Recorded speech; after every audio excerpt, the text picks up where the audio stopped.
Welcome to Malpractice Podcast.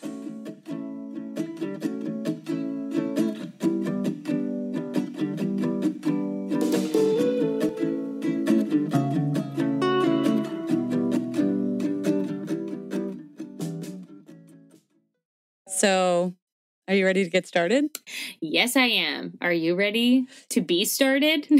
Yay. Yes, I am. My boss today had, one of my bosses, because I have 45, he, had a strategy meeting at, 8:30 in the morning, which... Why? Who? But anyway, I love him, so he was like, yo, this is a strategy. He was so pumped that I was like, yeah! And that's how I feel right now. I feel pumped, too. Pumped. I feel like it's been a while since we've recorded. It hasn't. I know. Ugh, yeah, no, I'm drinking this Red Bull. That's my life right now. Mm-hmm. I understand that. It says sugar-free, but oh my God. 'Tis sweet. I really like the sugar-free Red Bulls, kind of a lot. No, same. I used to take caffeine pills, so I love a Red Bull. Yeah, every time I'm with you when you make a Starbucks order, I'm like, just do cocaine. Just do it. You're like one step away from it. Just do it.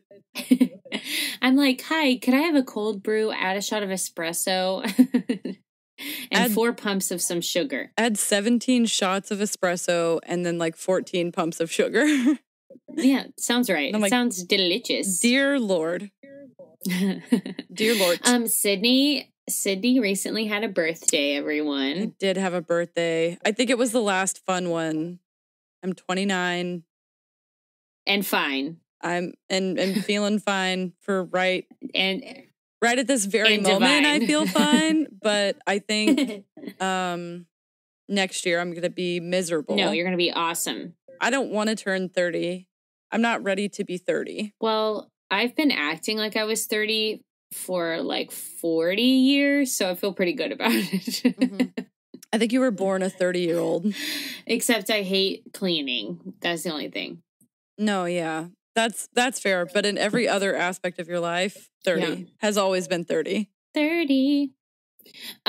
Okay, so Sydney's wearing, I know y'all can't see, she's wearing what I got her for her birthday. Mm-hmm. Some nice earrings from the Etsy. Support local small business. They're super cute. They're like wood. Mm-hmm. And I don't have any earrings that are wood, and they're so freaking cool. And I followed. They're light, right? Yeah. I followed we'll have to put the lady's name in, but I followed her on Instagram and she has such cute stuff. It's so cool. And she, I need to review her, but I almost said she doesn't automate that email to me. Cause she personally asked me to review it. No, she didn't. She sent you an email hey, Jess, I know you're busy, but... I know you have a lot of things to do. Could you just squeeze in a review? Yeah, got it. Honestly, I know it sounds so stupid, but when you order something from a company and they include a little thank you letter that's thanks for ordering from us. I'm like, I know you mass print these shits, but I love it, honestly. I'm here for it. Yes, I'm absolutely here. Me too. I'm drinking a hot toddy. I'm drinking the Red Bull. It's been a day. It has been a day for me too. Well, you look cute, hence the need for a whiskey. Oh, little whiskey. Thank you. I actually knew we were going to be doing Zoom stuff, and our promotional manager, Eric, aka my husband. Senior promotional business development manager, yes. Business development manager, I love it. He keeps telling us to include our face and stuff because he's like, people want to get to know you. They want to see your face. And I was like, well, okay, I hear you, but that means I have to put makeup on if I'm going to have this face on display. Oh my God, I'm watching The Undoing. Okay. Have you heard of it? No, tell me. Nicole, the Queen Kidman is in it. Is that her name? Nicole Kidman. I do love Nicole Kidman. She's the redhead, right? Yeah. Okay, yeah, that's the one. The one that's aging in reverse. Yes. Mm-hmm. And I'm mad. She's in it and she's good. That bitch is Benjamin Button. I swear to God. She's aging backwards. She looks better now than she did in Yep. 2005. It's a fact. That is a whole fact. Tell me your secrets. Money. Tell me your secrets, please. Because I'm 29 and I have 4 head wrinkles. I thought you said 4 head wrinkles. Like 1, 2, 3, 4, but you meant like 4 head wrinkles. Like on my forehead. Like 4 head wrinkles. I mean, I think I only have one big one. Okay, I had this question. What dessert would you eat for the rest of your life if you could only have one dessert? And I know you love a sweet, as do I. I do love a sweet. What dessert? Maybe like key lime pie. Oh, that is delicious. No, you know what? Tell me. I'm going to change my mind. Okay. There's a restaurant in Houston that when you leave, they give you a red velvet moon pie. I know what you're speaking about. It's delicious. What is it called? State of Grace is the restaurant's name. Whatever, no free advertising. But also pay us if you want us to air your name. Literally. They give you these tiny little ginger snap moon pies and they are actual heaven. So that is my answer. It's a good one. What is yours? I believe I would die if I could only have one dessert. One sweet? One sweet. I would have ice cream probably. Oh, ice cream is a good one. Like I like coffee ice cream a lot. A yacht. I don't eat that much coffee ice cream, but I respect the hustle and I know why you do it. Because I have a problem. Mm-hmm. We're both sort of caffeine addicts though. I was thinking about the dessert thing because I recently made icing. I know that's not a big deal because it is so easy. But as a pre-amateur baker, which is before I'm amateur, correct? I was like, ooh, I'm going to make icing. And then I was like, I'm a professional now. And then I was like, if I could only make one thing, what would I make? And I think I would just get an ice cream little machine. Yeah. I've always wanted to try an ice cream machine, but also that shit seems really hard. It is. It takes forever. Because I watched them try it on Great British Baking Show and they were all fucking up. And I was like, oh, if they can't make ice cream, I sure can't make ice cream. Big facts. Well, they're like also without air conditioning. That's true. They're in like a full-on tent. They're like, it would be impossible to make ice cream today. What's the challenge? Ice cream. Okay, well, you're an asshole. So are we turning this podcast into a review of Great British Baking Show? Yes, Is that what's happening? Feel like, oh, okay. Thank you all for, I'm Sydney. I'm Jess. I forgot my name.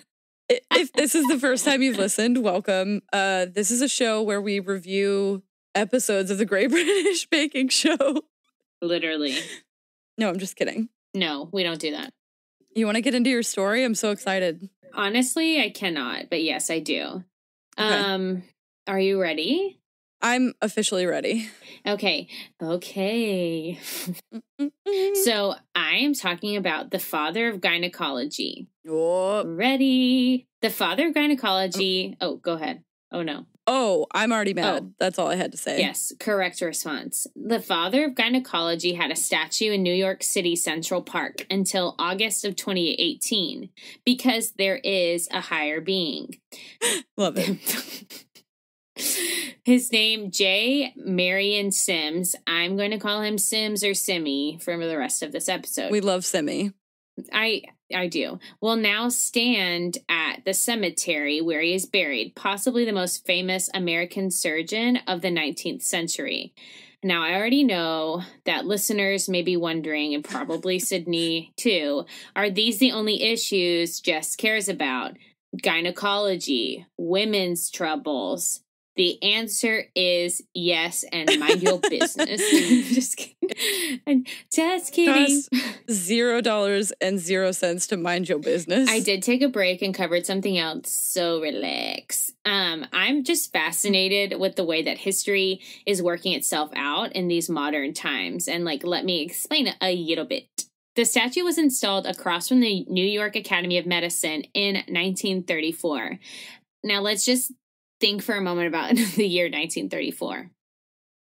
I'm thinking. Was terrible. There's a plaque that praised Sims and his brilliant achievements that was associated with this statue. He is called the father of gynecology for the love of all things good. So in theory, this would be a good person, right? We're praising him. But this guy, this Sims invented like the speculum. I say invent and invented in like air quotes because I don't want to give him credit. And he did perfect a technique which repaired fistulas, which essentially it's holes between the vagina and the bladder or the rectum that women at this time and even now sometimes get after childbirth. And it can lead to like inability to control when you go to the restroom. So like that sounds good, right? That sounds like beneficial that he did that. Yeah, that sounds like a big problem to have. However, he came by this name because he was practicing, trying, and experimenting on enslaved Black women to make these scientific, like, what's it called when you discover something or like fix something? Achievements or whatever. And he was experimenting on them without anesthesia. And that's what's so great about his statue being removed a few years ago. The truth has shifted the narrative. And I mean, the truth was always there. Like, if you Google him, you see it. But now we're, like, calling it out, and people are demanding that we hold ourselves accountable and we don't pay, homage to people who suck. So he sucks. So a mayoral commission in New York City examined controversial monuments such as this one, and he recommended that Sims be moved to another place. And they were like, he's literally on a pedestal. Like, nah, my dog, you gotta go. Yeah, I guess for me, that's the thing about all of these statues is like, no one's saying that they can't exist, but also it's like you are praising someone by having it. And especially for like the Confederate War monuments and stuff like that, it's like, okay, but also those people put it in a museum. Right. Those people, A, shouldn't be glorified, but B, shouldn't necessarily exist in like public spaces where like taxpayer dollars go to funding them.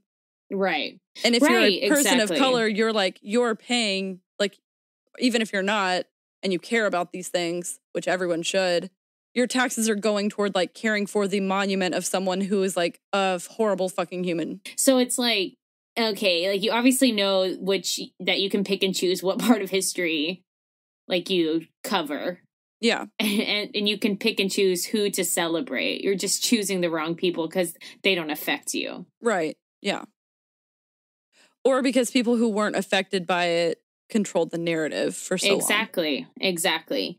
So the commission said we can't celebrate him while he essentially rides on the backs of the Black women he tortured. That's how I describe what he did. Yeah. He has other statues too in South Carolina and Alabama. So if you're interested in removing those, I would recommend reaching out directly to the cities hosting them, like the mayor's office. Yeah. And like legislature.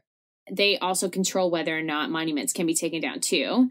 And then there are petitions going around to remove these monuments. And some of Sims' own descendants have signed petitions to remove the statues and relics to him. Oh, wow. That's awesome. They're like, oh, nah. We can't. This is not okay. He ain't the one. He ain't the one. We'll post some of those petitions on our website and in the show notes so you guys can find them and sign them if you're interested. For sure. We can like link to them too in our stories. Yeah. So residents of New York were thrilled, right? It was literally in Central Park. Like in Central Park, there's like Alice in Wonderland and like these cool statues and then Sims. Yeah. Like, disgusting. There were like the most visited park in the U.S. Right. And there, I don't know, it's just crazy. Some residents were quoted as saying, I feel my ancestors can rest and like there's no room for white supremacy to be honored here. And they felt really validated by their city, right? That's awesome. And they deserve peace, like ancestors of these people and current citizens. Like it's a constant reminder that we as a country value the whitewashing of the story over real human experiences because what he did was horrific. So like shout out to the commission, shout out to the people in New York who are feeling better. Like one down, probably 1,000 to go, but we got this. Yeah. Okay, so let's talk about how horrible he is.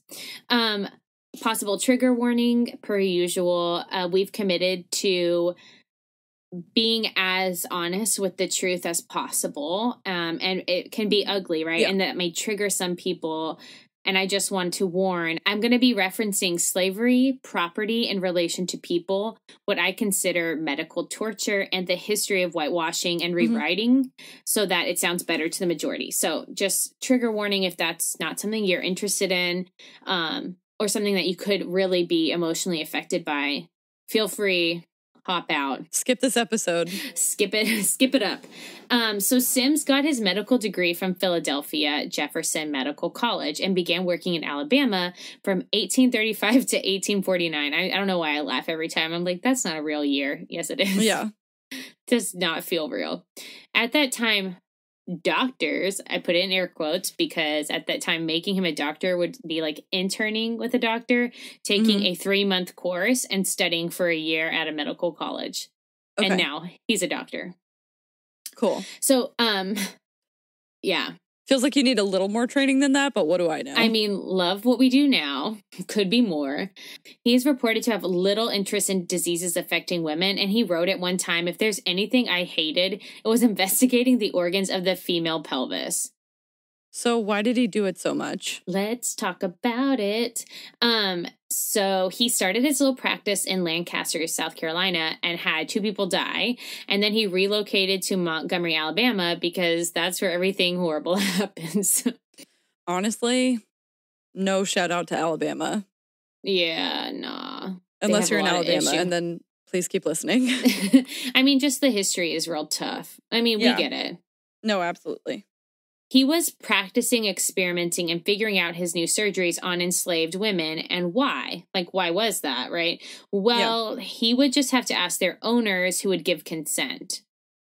So even though Sims wrote that the women want to be cured, like he wrote an autobiography. So he's like, these women wanted to be cured. No one who is enslaved can actually give consent to anything. They cannot legally agree. Because they didn't have personhood. Right. They can't even go to the store without a note from their owner. Really? So they can't do that. Yeah. He built his reputation treating human property with no gynecological training at all or interest in assisting in women's health. He only began this when he was asked to help a patient who happened to be a woman who had fallen off a horse and had pain in her back and like her pelvis. He realized that he needed to look inside this woman's vagina, and thus the idea to figure out fistulas and the speculum began. Okay. So a paying patient basically came and was like, I need help, a white patient. So why did he choose to experiment on Black women? They're available. He doesn't have to get consent, and he has like power. Power over them, yeah. Right. And like Bettina Judd, I love. She's a professor of gender, women, and sexuality studies at the University of Washington, said, consent isn't always about whether you can say yes. It's also whether you can say no. Yep. Love that. And ma'am, you ain't wrong. Black women had value at that time, like monetary value in what they could produce, whether it be the production in the fields, production of more children for the benefit of the person who would purchase them, what they could make in trades they had learned. They would like, enslaved women and men would like learn how to do something and then they would sell it. And sometimes their person who owned them, quote unquote, would allow them to keep some of the money. And sometimes they wouldn't. They would just have them do it for the benefit of anyway, or general just service. So having fistulas was an inconvenience to those who owned these women because they couldn't be reliable like workers because they couldn't control their bladders. Yeah. Right. So it made them working in the house very difficult. There's this concept at the time of being sound, which meant that they could produce and reproduce. So if they couldn't do that, they weren't sound. Like that's not a sound slave. This was slowing them down while they were working, and thus they couldn't function normally. So their owners had a vested interest in making sure that they got fixed, whatever the cost, or human, physically, emotionally, mentally to them. Yeah, right. Ugh. Sorry, that's so heavy. I have to take like a little mental breaky break. Yeah. It's a lot. It is a lot. Like, anytime that we discuss history, and I know I'm going to touch on slavery, I know that I have to be super, like, cautious and conscious of what I say, right? So it's like, wow, this is heavy, and I want to tell the full story. So I spent forever making sure I got, like, the right wording, and it's just really, it's rough.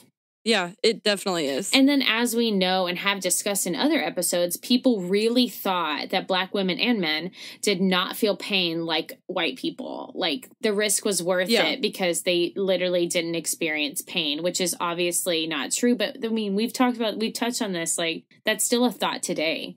That they're like, yeah, it's definitely a thing that lingered. It's like an unconscious quote unquote bias or microaggression, right? So he did experiment on several women.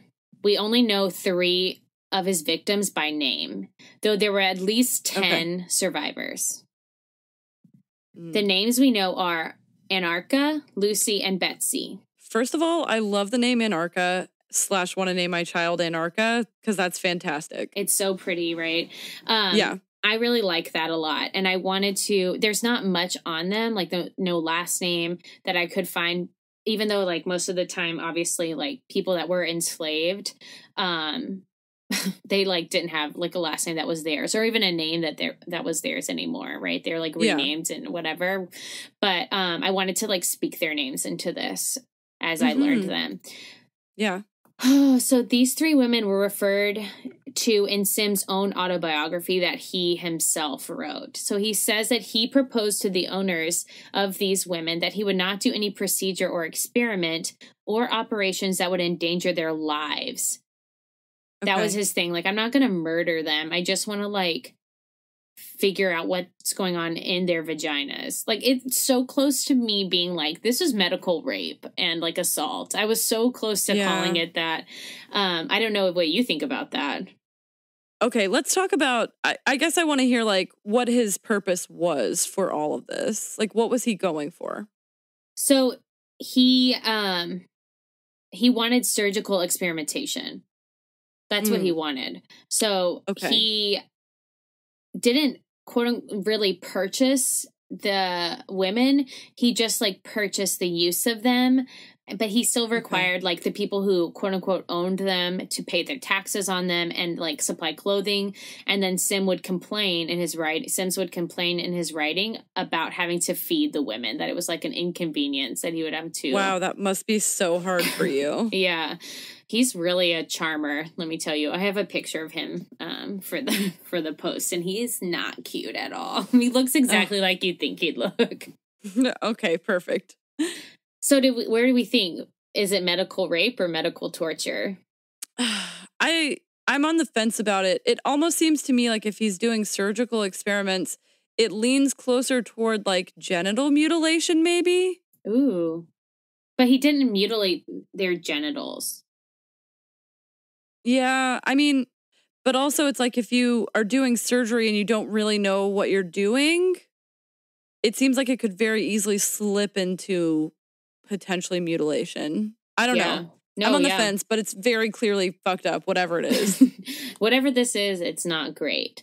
We don't know the exact word for it, but we hate it. That's why I focus on torture. I mean, I have some language that kind of supports that word that I chose from his own writings, that I'm like, okay, you were torturing these people. Well, it's like, yeah, the fact that he chose not to use anesthetic does make it feel real torture-y. Oh, yeah. Because, like, you could have just used anesthetic. Why did you not? Yeah, and I have a question for you at the end about that, actually. And we're about to get some real questions going. Okay, perfect. He refers to other women that he gathered for these operations, and he goes on to explain that these operations failed while he was performing at least one a day. At least one a day. Say he just had, like, let's round up 15 women. He was performing one a day. So in theory, you would be subjecting these women to a surgery, experimental surgery every other 15 days, like twice a month, without anesthesia. Honestly, that's so stressful. And this went on for 2 to 4 years. 2 to 4 years, these women. Literally, like, it's like a Saw movie. It literally reminds me of that. Like, you just wait in your room and you're like, here it comes, like my torture day. That's literally what it felt like. Ugh, I'm making like the most uncomfortable face I can possibly muster. It's making me so because like going to the gynecologist, while I understand that it is definitely a privilege, it is super uncomfortable to do. Yes. Just like on your own independently. And I literally can't imagine what they went through. I that's why I think it's torture. Like, that's why that word came up to me, was I was like, this is torturing these women. Like, the anxiety, all of this is just too much. No, I agree with that. So Anarcha, for example, she was in labor when she was first presented to Sims. She went through 72 hours of labor, and then Sims delivered the baby and discovered she had a fistula. Anarcha was then tortured 30 times with very painful experiments to cure the issue for her. So basically, she went under 30 experimental procedures with no anesthesia for her fistula to be fixed. Oh, 30, so many. So many. And after which, when he finally perfected it, the method, like, he was so proud. He's writing, right? He's writing all these things, keeping notes. Yeah. So we know that he perfected it because he wrote it all down. He said, it took me so long for one stupid thing. That's what he said. That he tested. So he's like, it took me forever to figure it out. One stupid thing took me 30 experimental procedures. Oy. Okay. That feels like a weird thing to complain about when you're on one side of the knife, but what do I know? Literally. So then he writes as well about Lucy. Lucy's agony was extreme. She was much prostrated, and I thought that she was going to die. You might have thought that because, you know, she's screaming in agony because you won't give her anesthesia. After she had recovered, it took months for her to recover entirely from this, the effects of this unfortunate experiment. I put her on a table to examine. For Lucy's procedure, he invited several doctors to witness. So Lucy was part of, was on the table exposed to like several doctors, white male doctors that he had invited to like look in her vagina. It's horrifying for sure. And she was part of his experiments to drain the bladder with a sponge, and through that procedure she contracted blood poisoning. So she, like, while they're on, I know it's the heavy sigh for me, like the moment where you're like, oh my God, so horrifying. So during his procedures, he like had, go ahead. Well, I was just gonna say, it's like, even if you believe this really antiquated shit where you think that Black people didn't feel pain to the same extent, it's like she's making a lot of sounds that indicate pain. So I feel like even if you believe that, seeing her response should have done something for you. And I'm wondering if this guy is like secretly a psychopath or something. Like maybe he just liked to torture people and he was like, no one will bat an eye if I do this. I literally believe that. Believe that. During his procedures, patients were completely naked and asked to perch on their knees, bending forward, with like their elbows resting on a table. And this position was best for Sims, but was painful for participants, obviously. Like he didn't give a fuck. If a doctor asked me to do that, I would. I don't even. I just think it's so, like, already when you go to gynecologist, it's so awkward, right? Like, imagine instead of being like laying on your back, like that's the position you're in. Yeah. My doctor has a mural painted on the ceiling of like birds flying over, and he has like a calm, like chimes playing, and I still like clench up like I'm white knuckling the table. Yeah. Like I literally can't imagine this. It's horrible. Betsy was the test subject for the speculum, which started as a bent spoon. Ugh. Yep. So he used a bent spoon so he could prop her open and use both of his hands for his experiments. Yep. Okay. That's why I think Betsy should be given the title of the person who invented the speculum and not this asshole. Yeah, that's pretty rough. Sims also chose to do experiments right without anesthesia. So we've been talking about this a lot. Though did use anesthesia on his white patients. So let me tell you, he would figure out shit on these black women. Then he would go perform the same experiment once he'd figured out like what the surgical practice should be on white women with anesthesia. Okay. So it's not like he didn't know that it was painful or that someone shouldn't have anesthesia. He just chose not to use it. Is there a reason that he didn't use it? Well, his supporters say that this was in the early stages of anesthesia, so we shouldn't focus on that, but I don't care. Because when he felt like he was making money off of it, he did. And, like, that's the problem. Right. When he could charge someone for the use of anesthesia, probably. Right. Yes, and he, like, traveled to wealthy women in Europe and performed these, like, operations on them with anesthesia. Even though he wrote that, see, he really is a fuckaroo, because even at that time, he was like, fistula surgeries weren't worth the risk of using it, but then he says only a woman could endure them because they're so painful. So he's like a walking piece of shit contradiction. He literally was like, it's so painful, we shouldn't use anesthesia, but only a woman could go through it, because basically what he was saying was, they go through childbirth, so they understand pain, and like men could never go through this procedure. In all fairness, I agree with him there, because if Eric had to have a period every month, I guarantee you he would kill himself. Oh my God. Like every time I have cramps, I'm like, you don't understand this, you'll never understand it. Just move on, empathize, and move on. Move away. Yeah. Introducing the bent handle of the spoon, I saw everything as no man had ever seen before. And that's from The Story of My Life by Sims that he wrote about himself.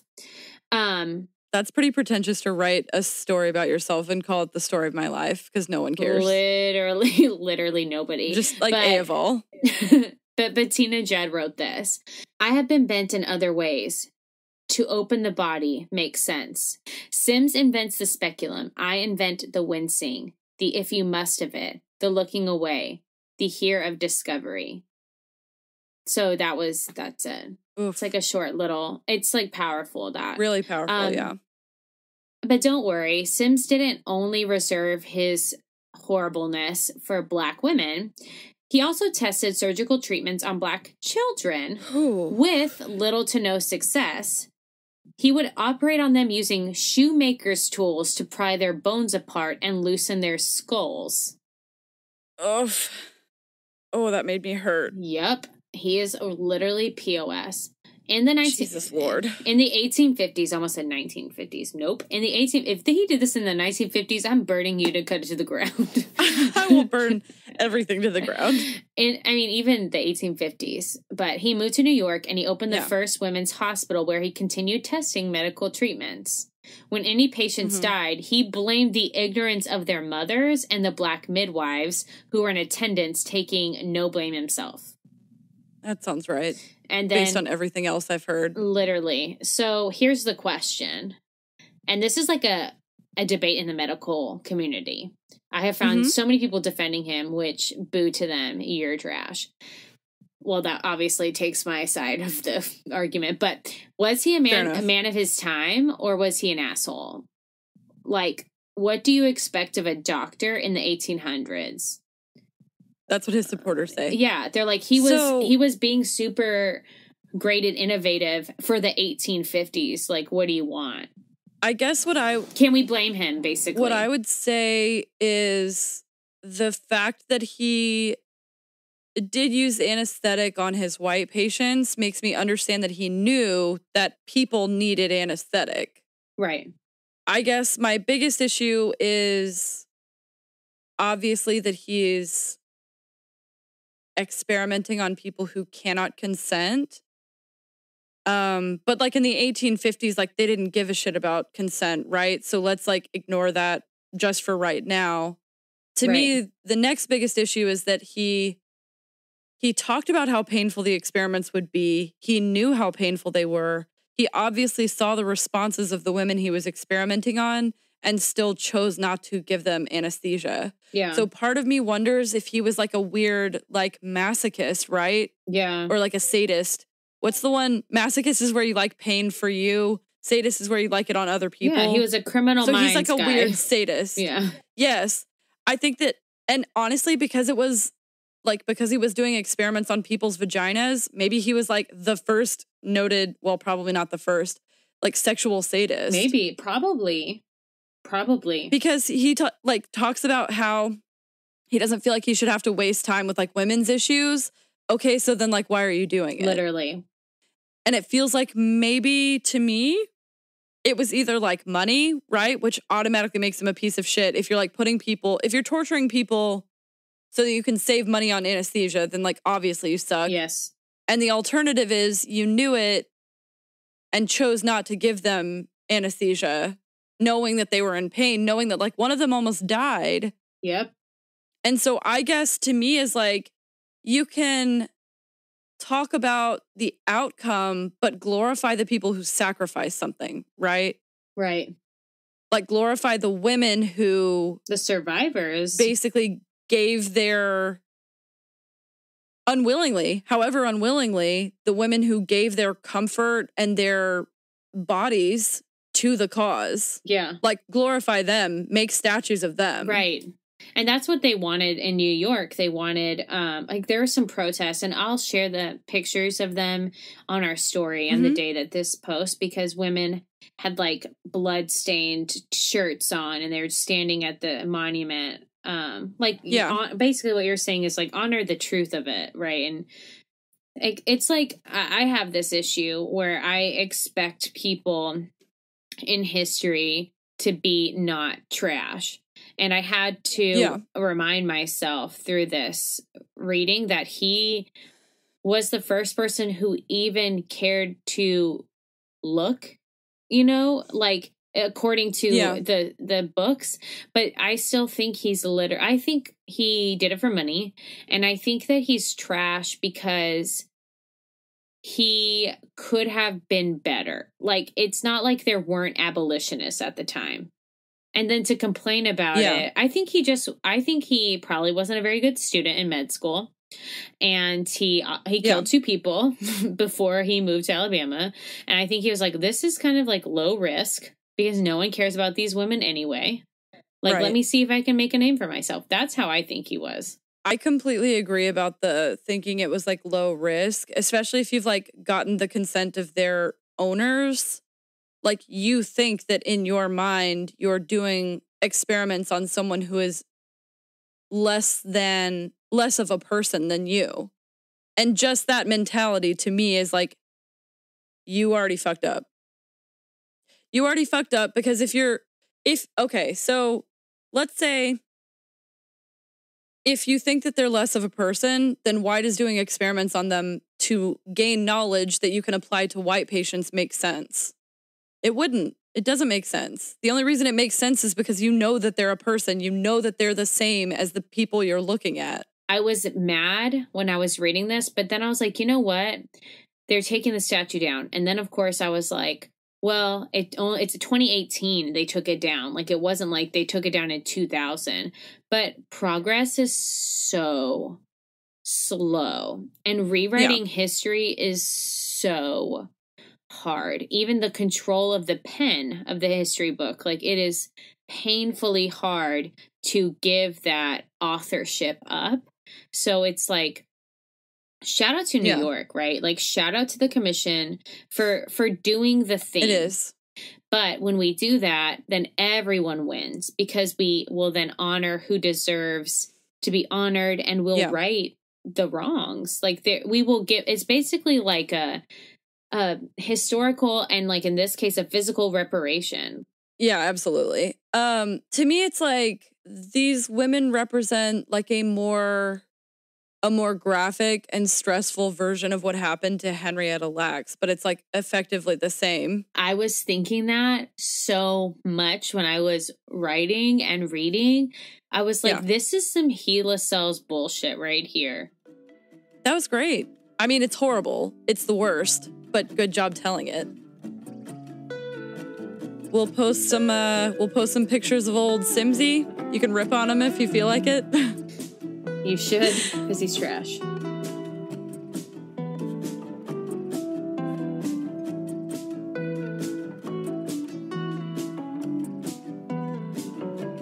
Boop boop ba-doop. Follow us. Follow us on our socials. Yeah. On our social medias. Follow us on Instagram at Malpractice Podcast. Follow us on Facebook at Malpractice Podcast. Yep. Follow us on Twitter. On the Twitter. Malpractice Pod 1. Send us a Gmail. And yeah, send us an email. We love an email. Thanks for listening to Malpractice Podcast. Do do do do do do do do.